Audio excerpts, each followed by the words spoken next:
I signed up for 3 years in the Royal Signals, such that I could get training in radio, which I wanted to do. Radio was the in thing in those days. When I went to Catterick, the course was intensive. Bearing in mind I left school at 15 with no real qualifications, it was very hard going for me. And I was somewhat apprehensive about the examination results.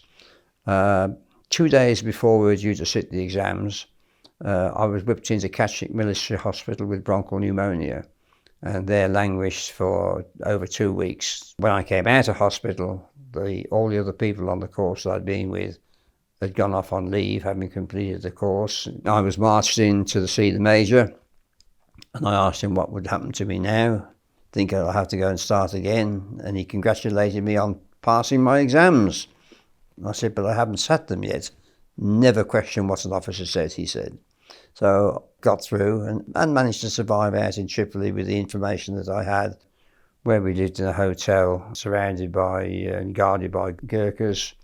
There were just 24 of us in a little compound while we built a radio station. My colleagues and friends out there and fellow servicemen found me very useful, because with the qualifications I'd got, I could do all the jobs on the station. And as the only teetotaler in our little unit, I used to do the Christmas shifts, Christmas Eve, Christmas Day, Boxing Day, New Year's Eve, New Year's Day. I moved my bed alongside all the sets and equipment and was able to run the station single-handed.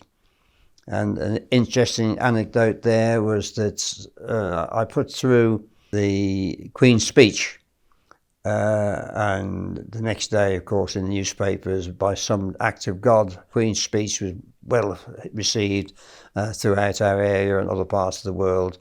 The reason for this is just for the duration of the Queen's speech, which is about 10 to 12 minutes maximum, transmitters are wound up to 100% instead of being normally on 60%. So hence the reason why everybody for 12 minutes got a very good signal. Nothing at all to do with an act of God.